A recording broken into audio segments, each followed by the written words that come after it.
tired as hell, so we don't know what the hell's going to happen today.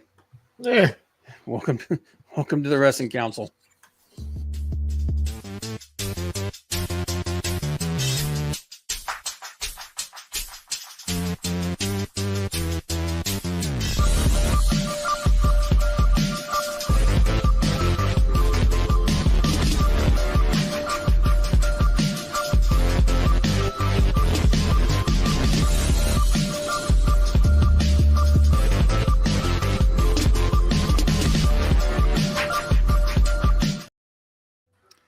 Welcome to the Wrestling Council. I'm your host, coming from Bob. Joined as always by my good friend Hollywood Frank. HW leg day today, baby. Oh God, that was not fun. But you can catch us there every Tuesday, 7 p.m. Eastern time, talking about all news and wrestling. You can also follow us on our social media, which is crawling across the screen as you see, and it is also in the comments below. Yeah, it was rough today, man. But and this guy had to train somebody today. How'd that go? Yeah, that didn't take very long. So we just got in and out, so it was nice and quick. Hey. There we go. It's a party now. My name busted Moxley open. Okay. Okay. Let me ask you a question, man. Moxley gets so much shit for getting color like almost every match. Meanwhile, Dustin Rhodes does almost the exact same thing, and nobody says shit. Because he doesn't do it in every match, and because he doesn't do it in front of the camera. No, dude. Dustin bleeds a lot. He doesn't have that many matches, though. Yeah, he's not on TV that much. He almost never shows up. Yeah, but almost every match he's in, he freaking gets color. Yeah, but he's on TV like once a month. No, he's on TV more than that. No, he's not. Well, the last few months he's not, because he's actually he's going to start. He's moving towards retirement. But the first couple of years in AEW, he was on TV a lot, and he bled a lot. Well, I wasn't watching. I mean, literally the biggest match of his life, of him versus Cody, he bled buckets, man. Well, so I wasn't watching back then. I don't understand why everybody gives him shit. Maybe Dustin will be a You booker. don't understand why? Maybe Dustin will be a booker like his dad. Yeah, he's going to end up being a booker. Mountain City said, I've been out in the sun all day at work, so I'm drained, but I'm hanging in as long as I can. Because Moxley is the main guy. Dustin didn't have as much high profile exposure. Okay, and now let me get here's the thing. I think he juices too much too. I just don't understand the massive dose of shit he gets. It's like, look, you gotta stop for a bit. Because he does it too much. I mean, you don't need to do it. I think it's diminishing returns. Like, to me, that's what it is. Like juice. Like when you get color, it should mean something. You know what I mean? But as far as like just crawling up his ass like they've been, that I don't understand. It's like the constantly having ladder matches when AEW was first going. It's like, no. It also doesn't help that he's so bad at hiding it. He's like in front of the camera every time. I think you guys are splitting. Tell me when I'm telling lies, Bob. You're splitting hairs. I still didn't lie. Look, you didn't lie. I don't think it's that big of a deal. I think I agree. I think he does it too much, but it's not that big of a deal. Red Dress Press says, "Hail, all hail, Red Dress Press. Thanks for stopping by." Hi, Chris. Mind you, hail like kick. Well, and okay, so right there, Mal, that's a little bit of you're a little biased on that. But the thing is I agree. I do think he does it too much, but I don't think it's that big of a deal that he should be getting fed a yard of shit. Like when he was interim champ, he had one match against this Florida man-looking guy. That was his first and only match in AEW. No one remembers the name of the guy, and he was bleeding for no good reason. Anyway, that's just something I saw that I thought was funny. But anyway, shit, I'm I'm so freaking tired right now. But we before we get any further, there's a lot of stuff to get into. Talk about the massive spike in ratings. Hey, Leg Kick. What's up, Leg Kick? For Smackdown. A lot of people talking online about Collision, which we'll talk about Collision as well. And but before we do that, we get into our little segment, something we like to call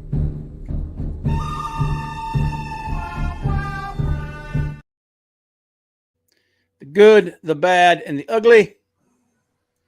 I think it's my turn to go first this week. At this point, I don't remember. Oh man, leave him alone, man. He's having fun. So my good, my bad. The good. I fart in Collision. your general direction. I think your mother was a hamster and your shut father up. smelt of elderberries. Be quiet. This week, I've given Collision a couple of weeks, and I'm really liking the show, man. I like the format. It feels different enough from Dynamite. It feels like more of a pure wrestling show. That's what Collision feels like to me. And they had some their ratings, and obviously the ratings, especially in the beginning, they're going to go up and down, but they seem to have stabilized.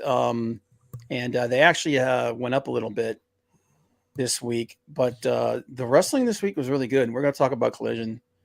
I'm digging it, man. I'm actually liking it more than Dynamite at this point. So that's good. So that's good. And this freaking weekend, oh my God, man. This Saturday, New Japan Pro Wrestling, the G1 Climax tournament begins. Best freaking tournament in professional wrestling ever.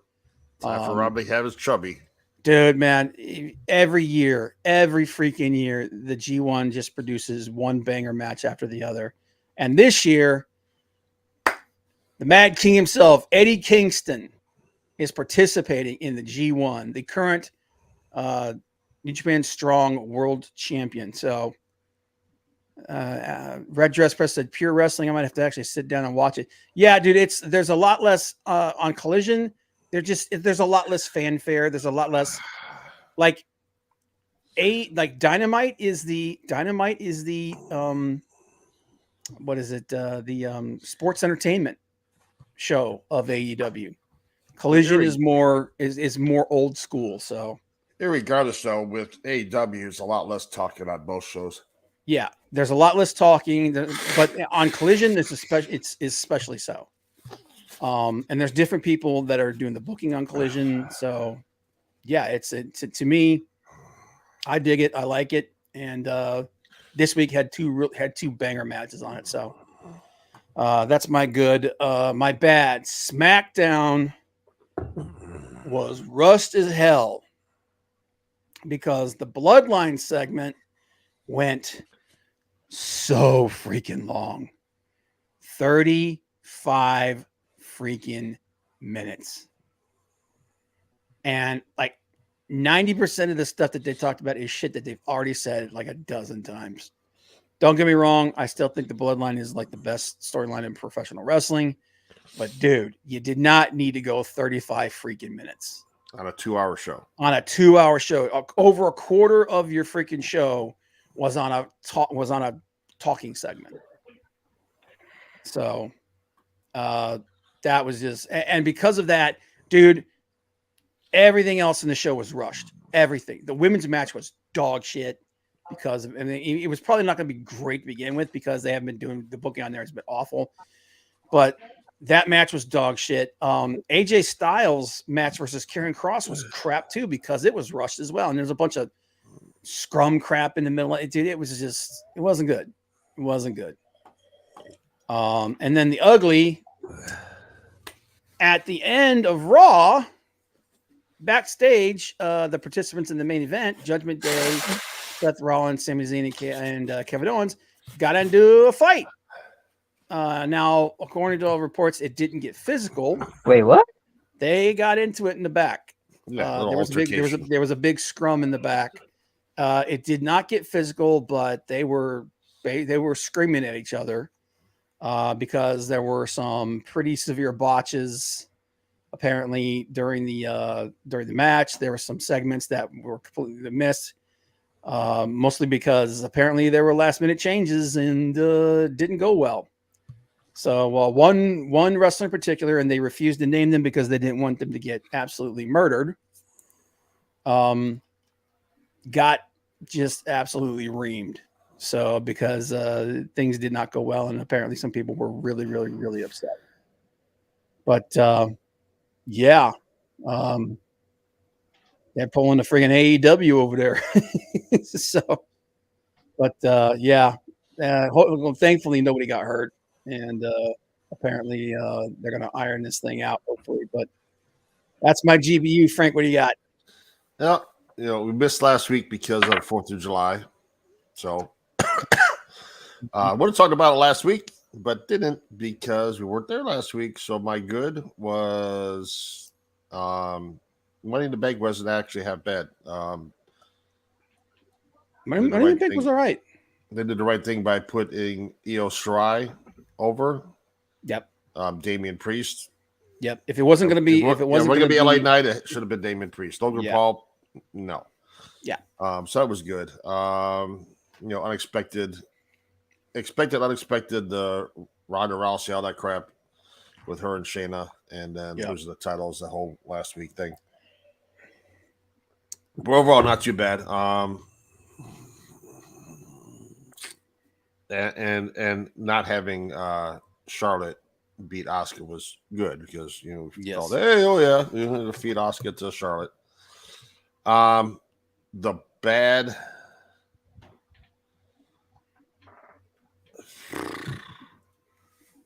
Hopefully it's over. Hopefully this whole. Don't get me wrong. She's a great wrestler.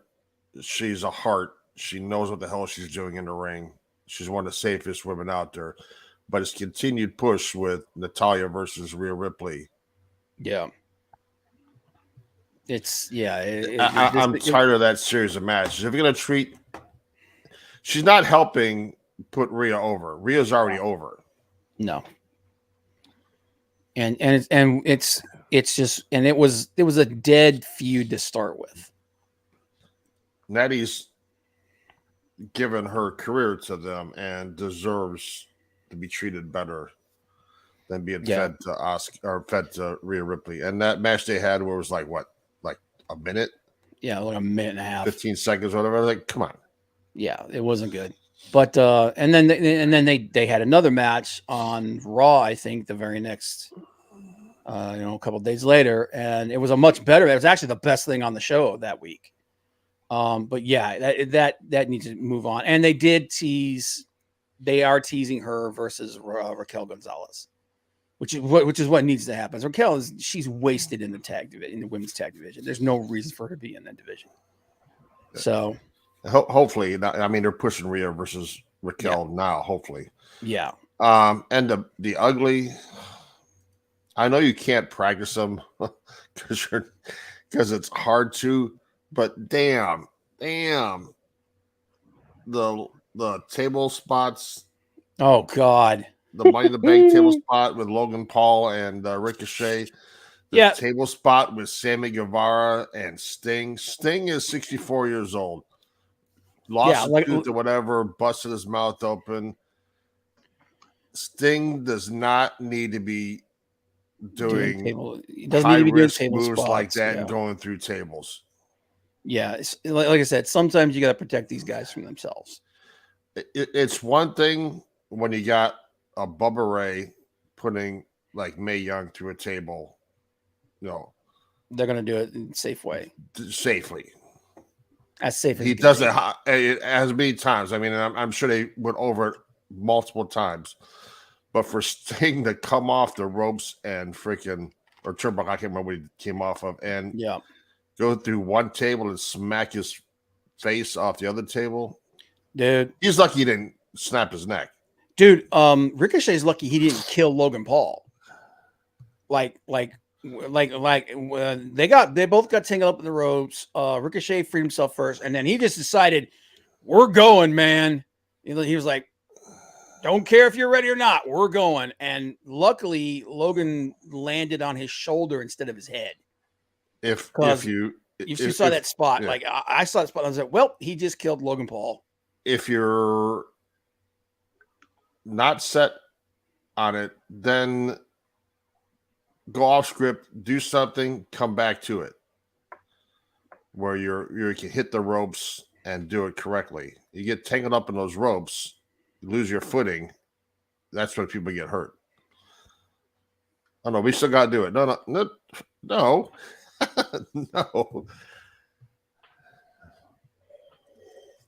Yeah, Red Dress said, is Sting going through a midlife crisis or something? I can splash through tables like the young kids do.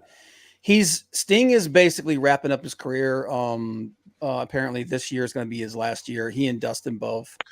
And he wants to go out with a bang. But and here's the thing. He's in great physical condition for a man his age. Okay. But this is a guy who has had back problems for years. This is a guy that has, almost was crippled by that buckle bomb that he got from Seth Rollins.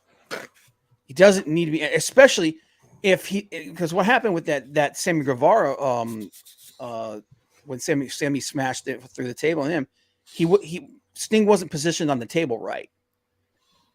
So when Sammy came down, he came down with all of his weight. The other way around. What's that? Sammy was on the table. Sting jumped. No, I think he's talking about the week before or whatever. The week before, yeah. Oh, Sting that was one? yeah. Sting was, what was Oh, that? Sting was the second time they did this. Oh, yeah, dude. They did it 2 weeks in a freaking row.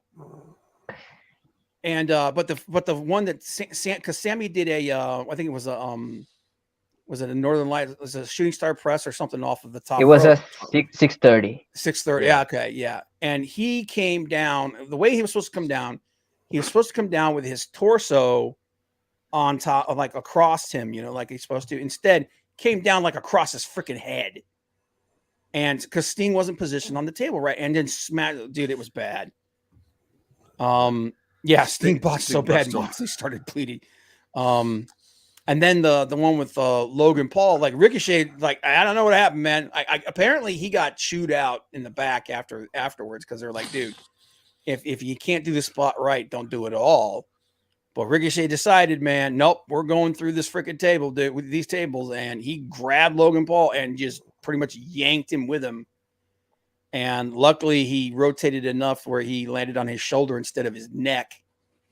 But yeah, it's like I said, man, sometimes, and here's the thing, he didn't mean to do that 100%, certain. He didn't mean to do that. Neither one of them intended to try to kill the other guy. But, and these things happen like so fast. It's like bang, bang. But man, like I said, when it comes to Sting, sometimes you got to protect people from themselves, man. And old bones don't heal like young bones. Yeah. What do you got, Johnny? Well, let's try to stay positive since we talked enough about Moxley, I guess. Well, the two best tag teams in the planet just had the match of the year so far this Saturday. FTR and Gin and Juice. Yep. That was way too good. That was a great, and they're going to do it again, man. That's gonna be, that was pretty much the best match. That was one of the best matches I've seen all year. As far as tag teams are concerned, it was great. Are they taking the titles off FTR? I wouldn't mind it. I hope not because I don't like we talked about this. We talked about this earlier. I like these long title runs. I'd rather see, and the honest to God truth is, Juice and Jay White are better. They're singles guys. They're a tag team, right? They're acting like a tag team right now, but they're singles guys. And I want to see Jay in the world title scene before too long. He needs to be there. He's one of the top heels in the entire business. But it's not going to be against Max though, so we got time. No, it's going to be a while. I get the feeling they're going to take that belt off Max in about 6 months. At the most. Towards the end of the year, they're taking that belt off Max. They're going to put it on Punk. Now, something else that's very good. One of my favorite bands just released a new version of an old song named Voices. Randy Orton 2023. So my boy's coming back. Oh, you think so? Yes. Somebody's getting They- injured or dying. Yeah, it's like I said. Sometimes you got to protect them from themselves, man. I wouldn't, dude. I hope so. Like, I would hate for his career to end the way that it did. They But put out I a don't new want. I version don't of the want. song with his name on the title. It's pretty much a done deal. He's coming back. Well, we'll see. Like I said, I'd like to see it, but I don't want him coming back unless he's absolutely 100% ready. Okay. All right. What's your ugly? Anything else? That was my ugly. No, Well, no, I'm talking about Johnny. Yeah, I was gonna Oh, talk Johnny. about Moxley giving an interview about how every match should have blood, but I guess we went over that already. Yeah, we went over that. So, but okay, so that's Did you our see the GBU. interview? Did you see the interview? I did not. I did not. I saw excerpts did. from it. He did. It was just funny. Well, it's his opinion, man. It's nice to see that Mark Briscoe's getting a title shot. Yep. Yeah, dude, I'm gonna tell you what, man. Don't sleep on friggin' Ring of Honor, man. Ring of Honor has been really good. It's been really, really good. Voices the Disturbed song or the Rev Theory one? Rev. Okay. The Rev Theory or yeah. But hopefully he comes back, man. Like I said, I don't want to see him go out the way he did. So Collision. This week was really, really good, man. It's actually been a good show. I think this is what, the 4th episode this week. Yes. Yeah. It's been a good show. Obviously the ratings, people have been talking about the ratings and they've been going up and down. This week they oh yeah, man. Yeah, shout out to Darren Drosden. He passed away last week. Another guy that unfortunately, injury ended his career really, really quick. But yeah, it was really that's one of those cautionary tales, man. Yep. But like I said about the Collision, back to Collision, ratings rebounded this week. I think they finished with just under it was like 580,000. The final segment with Punk versus Joe actually broke 600K. And what's been happening is that their retention as far as and basically I had somebody explain the ratings to me. The ratings of the show are actually not as bad as people thought they were. The retention of the show has actually been good. The problem is it's on a Saturday. It's never going to be, it's not going to be. It's never going to be huge. It's on a bad day. The thing about Collision is that there's nothing on this show that's gonna make you groan and run you off. No, yeah, that's one of the things that I said. It's got a lot less of the sports entertainment stuff in it, and it's a lot more it's like an old school wrestling show. Hey, Gio. Yeah, we're doing good. Mr. Bob is a little sore today. Yeah, I'm feeling it, man, and I apologize for if I seem a little off, man. I haven't been feeling well the last couple of days, and yeah, I killed myself in the gym today. So, but yeah, and the way that the matches are being structured in Collision, I just feel like Collision is being designed completely different from Dynamite, and I think that's a good thing. Because I think they've got the people that like Dynamite, they got the people that like the high spots, they got the people that like the flips and the kicks and stuff. Collision is more for old school wrestling fans. That's the way it feels like it's structured to me. That plus best announced team AEW's ever put together. Yep. Well, for now, but no. Well, Kevin Kelly is going to be leaving. He's going to be doing the G1, so he's going to be gone. He's going to be gone for a couple months, but he'll be back. But yeah, dude, Kevin Kelly. I've said this before, and I'll say it again. Kevin Kelly, in my opinion, he's the best friggin' wrestling announcer in the business today. That team that he had, when it was him and Don Callis, was one of the best ever. If they were smart, they would put Callis in his place when he's not there, and have those guys going at it. And then when they get back, maybe have a 3-man with Callis, or have Callis come down and join them every once in a while. JR is going to be there soon too. JR, yeah, well, JR is healing up. I think what's going to happen is JR is going to kind of try to cover for Kevin. I don't know. I haven't heard if they're going to put anybody else on the team. I'm hoping. Maybe what's his name? What's his name? Morello who used to be with Ring of Honor. He would be a good guy to step in for a while Kevin Kelly's gone. He has Henry Cabani and Caprice Coleman under contract. There's no reason to not put one of them there.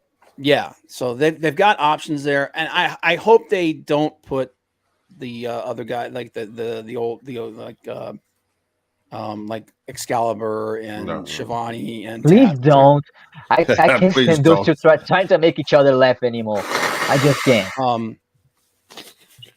I mean, like I said, Dynamite has a feel to it.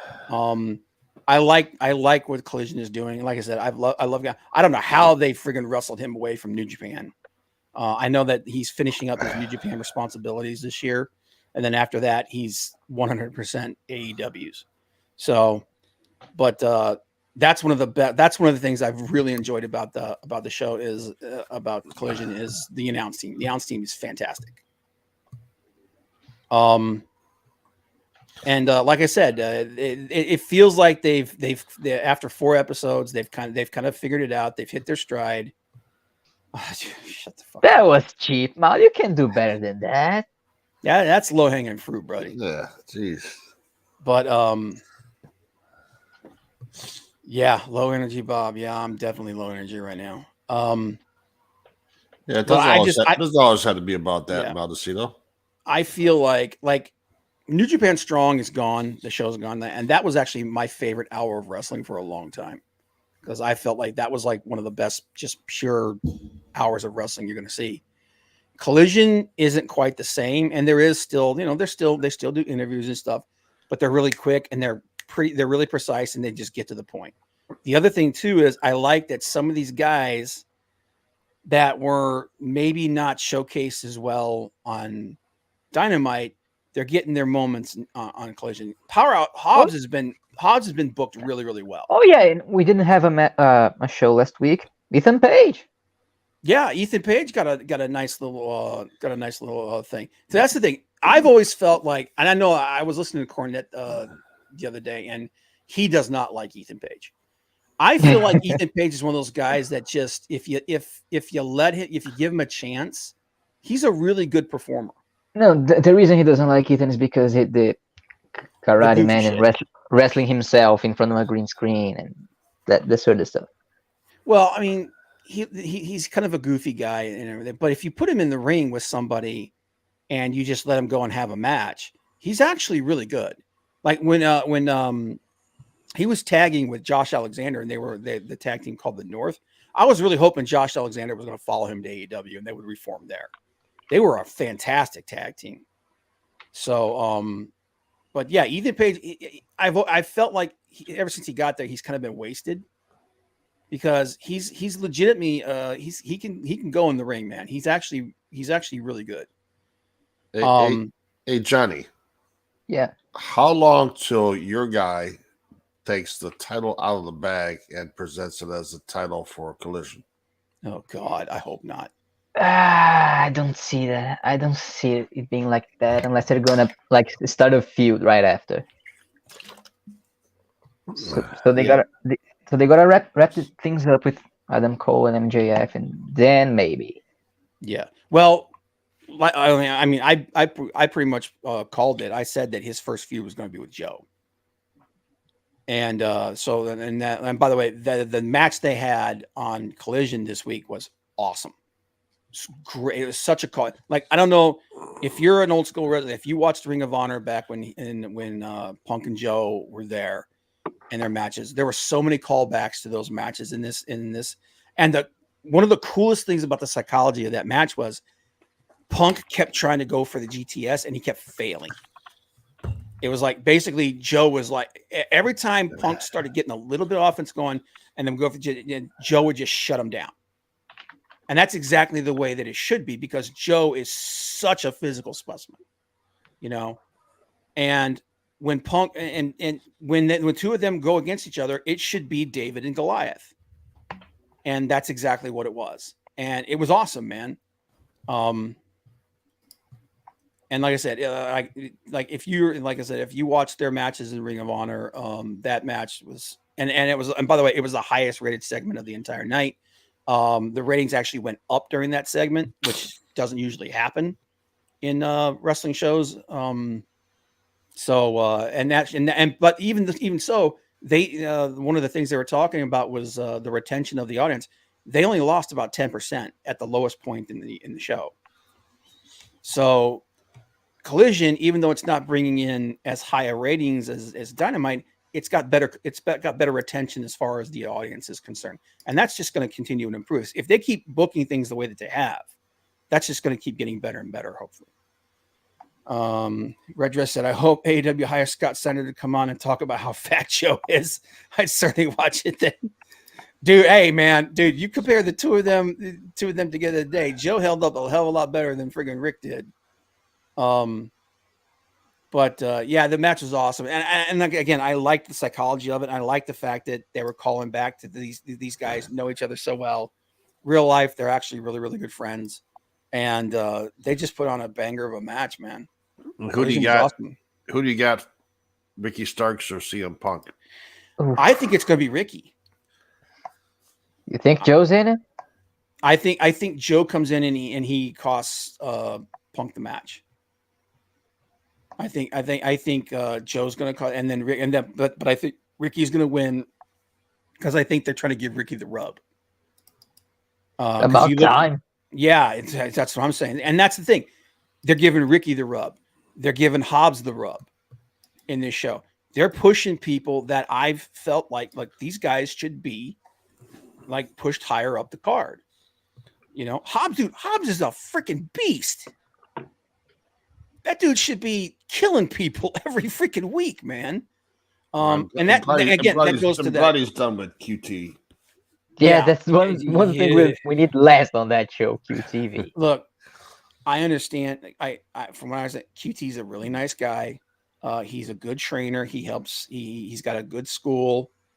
The dude is death on TV, though, man. It's a business, though. He just does it, and I hate saying that because, like I said, for all accounts, he's a really nice guy. He's willing to do anything or whatever for the company, but he's got no charisma. He's boring. He's boring on television. So, and like even that QTV thing they do, dude. That's every time that comes on, it's like my classic line. It's like, well, QTV's on TV. Time to take a shit. So it's like, I take a QT. Yeah. But no, I really like what they're doing on that show, man. I really like Collision. So Ricky Starks, who you guys got? That's what I'm saying. I think the reason why they brought him over to that show was to give him the rub, to help push him up the card, and I think that's the kind of thing that would help him. Is getting a win over like someone like Punk like that. And I think Punk's willing to do that, especially if you've got Joe coming in and causing and basically protecting Punk by, hitting him or something. And Punk did the job for MJF like twice in the same night. This is not going to be a problem. Like, what'd you say? Punk did a job for MJF like twice in the same night. Oh, this is not going to be an issue. And Punk's the kind of guy that can take a loss and it's not going to hurt him. And he likes Ricky. Yeah. You could tell that he's really high on him, man. Him and FTR both. So I also like the fact, and you look at all the people, dude, people are literally telling Tony, listen, I don't want to be booked on Dynamite. I want to be booked on Collision exclusively. Like certain people, I know Malachi Black basically went to Tony and said, I want to be on Collision and Collision only. So we're probably not going to be seeing him. Huh? Yeah. Keep me away from the bullshit. Well, I just think that he sees that. He looks over and says, you know what? That's more my speed. That's more the kind of wrestling I want to do. So I'll be honest. Dynamite is just like PWG on a bigger stage, and I don't like that. They're what? PWG, Pro Wrestling Guerrilla, and I don't like that. No, I don't think that's quite a fair assessment, but it's a different kind. It's a different kind of wrestling, and it's not gonna it's not gonna click with everybody. So I think Strong is gonna join Cole, MGF, Jack, Perry, and form the Pillars. I don't see it. I don't think so. I think MJF is gonna beat the shit out of Adam Cole. Now, if it were me, I would have Cole turn on Strong and join MJF, but I don't think that's going to happen because right now Britt's a face, Cole's a face. I don't think he wants to turn heel. I don't think they're going to turn him heel just yet or anytime soon. I can see Jack Perry coming out and helping MJF beat the shit out of him. And he's got to get finished up with Hook. Yeah, which I'm gonna be honest with you, man. I'm not caring about any of this shit with Hook. Like Hook's character, listen, I think he's got a lot of potential. I think as far as his in-ring work is concerned, I think he's got a lot of potential there. But I'm gonna tell you what, man, I think his character is super one-dimensional. It's boring. He doesn't know how to talk. It's clear he doesn't know how to talk because they don't let him talk ever. And if he does, he only says like a couple of things and that's it. So if you're gonna do that, give him a mouthpiece and work it that way. But I need to see, like I've been saying this for a while. I need to see something from Hook to let me think that this guy's developing and he's gonna be something else. Because he's got all the tools. He hasn't really done anything with them. So I want to see something out of that guy. But as far as like people saying that they think that Collision is the best wrestling show on TV, I kind of agree with them. I think it is. It was definitely the best show. It was definitely the best show this week because it's wrestling. It's not. 35 minutes of segments in the ring. An hour and 15 minutes of no wrestling on the last hour. What did you say? One match, the last hour of the show? One match, the last hour and 15 minutes of the show. It's like, dude, it's almost like the last couple of weeks. It's been, and here's the thing. We know that Triple H was not at the show. Now, he was scheduled to take some time off. It's not like Vince told him, hey, stay home. I got this. But you could tell this week, both Raw and SmackDown, you could tell Vince was in charge. And because it was boring as shit. I'm like any other wrestling fan. I wouldn't mind going to a show here and there if it's here. But do I want to pay for tickets and food and drinks to get there and sit in my seats and not see a single match for 40 minutes? Just segments on the Titantron. Dude, I'm gonna tell you what. I can do that at home. I can just sit there at home and not have to pay for anything. Dude, I'm gonna tell you what. As bad as boring as it was this week, it was not as bad as that Raw 2 weeks ago. That Raw 2 weeks ago, dude. If I paid tickets to go to that Raw 2 weeks ago, I'd be freaking pissed. I would be pissed, dude. An hour of just barely an hour of wrestling. Not even an hour of wrestling. I think it was like 55 minutes of wrestling on a 3-hour show. The worst thing about WWE, honestly, is that you can't trust the advertisement. Because they'll change what's going to have on the show on the fly. So even if they tell us we're going to have this match and this match and this match. And not for good reason either. It's just because Vince decided, we're gonna bump that off the card. It's understandable if somebody's ill, somebody gets hurt, something happens. Shit happens, life happens. But the fact that he's just like, we're gonna kill both women's segments tonight, and we're gonna kill that segment with Seth's gonna come out to the ring, and then he's just gonna leave. It's like, dude, you could tell, dude, Seth was pissed. Like, what was it, like 3 or 4 weeks ago? They do that whole production of him walking out of the ring. Takes them like 10 minutes to get to the freaking ring. Gets in the ring, and they're like, we're going to go to commercial. And you can just go back to the back, Seth. We the nothing's gonna the thing that was supposed to happen. It's not gonna happen. And there's pictures online where he was furious, man. Yeah, it's like the NBA All-Star game. There's no defense. It's like 150, 160 the final score. The guys run up and down this. They don't care. Like, Yeah. I wouldn't pay money to go see that. I could sit at home and watch the game on TV. But like, dude, when we sat there, at least the MLB All-Star game, which is today, they actually play defense. Dude, when we were sitting watching that Raw, I literally was like an hour and 15 minutes into the freaking show. And then they finally had their first match. And then Seth Rollins in the ring for 10 minutes, 10, 12 minutes. Yeah. And then they did 2 backstage segments while he was standing in the freaking ring. And I just looked at it and I was like, dude, this feels like freaking, I don't want to watch this anymore. It feels like work. This isn't entertaining. But yeah, to get back to to veer back on course. I like personally, I think Collision's the best pure wrestling show on TV right now. If you like wrestling, you want to see guys actually and women in the ring. AEW. Yeah. Don't get me wrong. I have no problems with this bloodline where it's going and what to do with it. Yeah, it's the best story. It's the best story out there right now. Yeah, but they're killing everything else.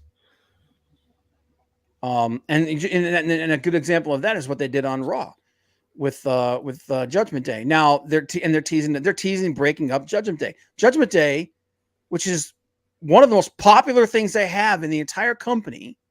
They've been together for less than like a year now, I think. And they're already going to break them up because Vince he just doesn't like it when factions stay together. He likes pushing singles people, and that's it. What do you think about this whole bloodline thing, Johnny? It's almost like a drama that doesn't need wrestling. That's the only problem I had. Drama that doesn't need to be wrestling, like wouldn't need to have matches to work. Yeah, well, that's what they've done. It's a soap opera. Yeah, but no matter how dramatic or good it is, it's not for me. I can acknowledge that it's objectively interesting, but it doesn't get me to watch. And that's and like I said, there's two different schools of thought. There's people who like wrestling, actual matches and whatnot, like me, Frank, Boogie. We like. I don't mind these segments, but they don't need to take 35 freaking minutes. And because of that, you basically screwed your entire show because they rushed the hell out of everything else. And that's not fair to everybody else on the show. Dude, that women's match that they had on Smackdown was so bad. It was absolutely the worst friggin' thing that they've done with the women's division in forever, man. Because everything was rushed, the timing was terrible. Freaking there were botches one after the other, dude. That was one of the worst friggin' segments I've ever seen. Yeah, I was not a big fan of the Julia Hart match she had the other day, though. The Julia Hart, it was okay. It was that was a replacement match. They didn't have much time because Willow got hurt. Yeah, it wasn't clear. Willow was not doing well. Johnny, what do you think about Solo turning on Roman and leaving, and then at WrestleMania, Cody beats Roman. They have congratulations, all this stuff, fanfare, all this stuff. Roman gets in the ring and Cody turns around and lays him out with the title, just starts beating him in the ring and turns heel. Well. And then he's joined in the ring by Solo and the Usos. The thing is, it's been such a long time to get over Roman, beat him. I think trying to steal that pop from the people on the same night wouldn't go over well. And Because then you could have Cody and Solo and the Usos. Like if you want to form that like a few weeks later, I and then you have the Let me new turn it up for JJ. you. Yeah, new JJ Dillon, Paul Heyman joining them. oh brother, that was smooth. That just worked right in there. That's for both of you. One for each. I didn't do nothing.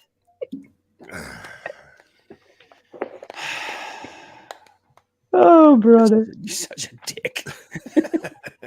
No, see, I said what they need to do is they need to take Cody's prediction and they need to follow that to the letter. And like he said, he said Jimmy and Jay were going to leave first. And then he said Solo's going to leave. And then when Roman's all alone, Heyman is going to turn back into an advocate. And then Roman would be completely alone. So I think what should happen is come the Royal Rumble, basically Solo's in the Rumble and Roman's like, okay, you need to take him out. That's your job. You don't care if you win. I care if you win. I don't care if you lose, but you need to take him out. And then he fails. Cody wins. And that causes friction between him and Solo. And then at because when you was it the Elimination Chamber? If you win the Elimination Chamber, you get a title shot too, right? That's the way it used to. That's the way it used to be. Yeah, but then they could also do, and then he's like, Elimination Chamber comes up. That's the next one before WrestleMania, and he's like, okay, you got one more shot. You need to take this dude out. He fails. Roman comes in, pie phases him and stuff. He just starts, berating him. And then he turns on Roman. So when Roman goes in to face Cody for the last time, he's only got, the only person that Roman's got now is Paul Heyman. And then during the match, when it looks like Roman is about to lose, Heyman should just turn around and leave. And now Roman is alone, and Roman by himself is beatable. Yeah, because when you had Roman with both titles, yep, the Elimination Chamber before when you had Raw and SmackDown with their own titles, yep, whoever won Royal Rumble challenged for one, and the winner of the Elimination Chamber challenged for the other. But when you have both titles on the same guy, it's a moot point. When you have 3 belts, that's when they had a thing with the Austin Theory's title at the last Chamber. We don't talk about that because that was just stupid. But now they have 2 titles again. They can do that again at next year. But see, I feel like that's the way they need to go. But and it was interesting because, like I said, SmackDown was not great, but man, they got a huge rating bump. Hey, Hicks Villain, what's up, brother? Thanks for joining us, man. Thanks for joining us, man. Appreciate it.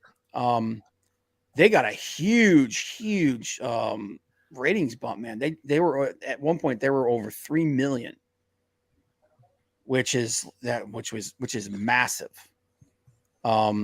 So we're going to see another 35. So you're going to see another 35-minute segment. Yep. But they don't care if people like it so long as the numbers are in. Yeah, I mean, they can do 1 hour of the Bloodline.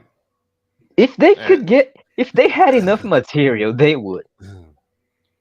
Dude, I'm gonna tell you what, man. So what's the other thing that happened on SmackDown? And I was like, what the freaking hell? Oh yeah, dude. Okay, so one of the things that everyone's has always said is that the reason why Ricochet has never moved up the card is because he can't cut a promo. So, did you guys watch SmackDown? Nope. That's it. Bits and pieces of Okay. They gave him a chance to talk. And it didn't work. He's not as bad as he used to be. But he's still not good. So, because they're doing a program, it's going to be him versus Logan Paul. They basically they took the the botched move that he did, and they're turning that into a storyline. And they gave him a chance to actually talk this week, and it wasn't terrible, but it wasn't good. And that was one of the things. I was just like, yeah, man. But there was so much. Okay, you know me. I don't really like joke stuff, right? I'm not into joke wrestling and everything. I don't know what it is about friggin' Alpha Academy though, but they're the best damn thing on that friggin' show. Everything they do, and I think it's partially because I friggin' love Chad Gable, and I think that dude is so woefully underutilized. Now he's got a model student. Yep. And well, that whole thing with Maxine Dupree and Alpha Academy, dude, that was some of the fun shit I'd seen in a long time. But and again, okay, so this was Raw. I'm sorry, I said SmackDown. This is Raw. So Raw, it was just Raw just felt like it didn't matter this week. It was a bunch of stuff that just didn't matter. And it was also a bunch of stuff that didn't make any damn sense. So like Miz versus Tommaso Ciampa, they were having their big blowout. And it gets interference from Bronson Reed. And I'm like, what? Just Why? one thing. Breaking news just in. What's up? Brian Pillman Jr. is a free agent now. Okay. Yeah. Just released. Yeah, the writing was kind of on the wall with that one. Killer crosses over. There's no get Scarlett to Otis to play it. Yeah, dude, that's another one. They botched the hell out of that. But like, okay, so here was the card for Raw.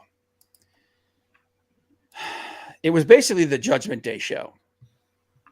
Which and Frank and I were talking about that. Like I feel like they might be overexposing Judgment Day. I think that's by design because I think Vince is 100% breaking them up. So you had Drew McIntyre and Matt Riddle versus Imperium, which was a good match. Judgment Day attacks Seth Rollins, and that set up the 6-man tag that night. Ricochet versus Logan Paul was just there. Zoe Stark beat Becky Lynch. It was like in a surprise thing. But again, it just didn't feel like it meant anything. It was just like, okay, great.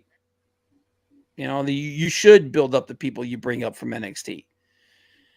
And then, of course, they had the Alpha Academy graduation thing was it was the most entertaining thing on the entire show. Viking Raiders showed up, which does anybody give a shit anymore? No. Cody challenged Brock, hopefully for the last freaking time. Miz versus Tommaso Ciampa, where Bronson Reed came in and killed Tommaso. I think they're setting up a return of DIY. It's going to be him and Gargano again. But this does nothing for anybody. It doesn't make any sense that Bronson Reed is helping Miz because they had that thing where he tried to hire him in December. And that's like the only connection that there is in any of this shit. So it doesn't make any damn sense. And it, and it doesn't make Tommaso look strong. And then you had Chelsea Green and Sonya Deville versus Katana Chance and Caden Carter. And they're building up Chelsea Green and Sonya Deville to take the tag titles, I think. Which is, in my personal opinion, that's one of the only things on the show that made sense. I was like, good. Yeah, they should be the number one contenders. Because they're legitimately the only women's tag team on the show that doesn't completely suck. And that was Raw, man. It was just like a bunch of shit that was there. It was Judgment Day, and then everything else was just So that's the problem, though. Judgment Day, I like the fact that Judgment Day is on Monday, so they can be there, so they don't get overshadowed by the Bloodline. But they're going to break them up, which makes no damn sense to me. Why would you do that? They're like one of the most over things you have in your company. And then everything else in the show was just like filler. It wasn't entertaining, man. And that was all in a 3-hour show, so you know how friggin' boring that was. So, who is the mystery partners tomorrow? Kota Ibushi for the Elite. I know that they wanted Eddie to be the mystery partner for. I know that Moxley wanted Eddie to be the mystery partner. I think Jericho's one of them. Oof. Jericho. It's going to be Jericho. Jericho's going to be one of them, and Takeshita. Takeshita was already he's already in there, right? Yeah. I believe Okay. so. Yeah, it's gonna be Jericho. Because if you think Jericho's been in every single one of these things. The blood and guts matches, it's always been Jericho's been in every one of them.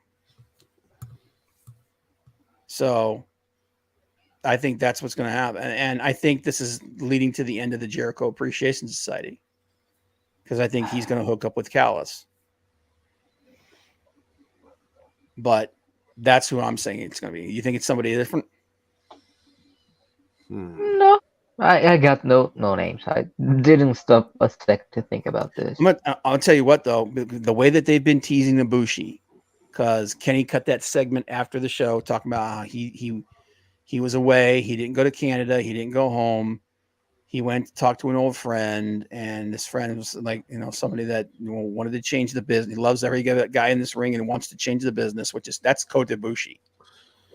And if they tease Ibushi again and they don't deliver this time, some fans are going to be pissed. Hey, Courtney. The announcement is tomorrow, so there's going to be no more teasing, just the name. Yeah. What about Ibushi on the Elite side? You said, right? Because it's Yep. Is it Hangman and Kenny in there, or just Hangman and the Elite? I think it's the Elite. It's got to be a 5-man team. Right. Then put Will Ospreay on the other side. No, Ospreay's in the G1. That's right. Yeah, he can't be there, and Eddie's in the G1 too, so they both can't be there.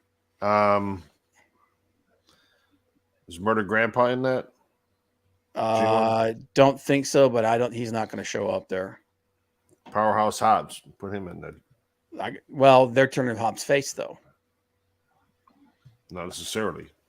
The way that the crowd reacted and everything, it was it looks to me like they were turning him face. Dark Order is joining the Callis family. They'll finally have a leader. See, I always thought Dark Order should have joined. I wanted them to go because they were doing matches in Ring of Honor. I wanted them to follow Stu Grayson. I wanted them to join Vincent, and have him because he's like Bray Wyatt light.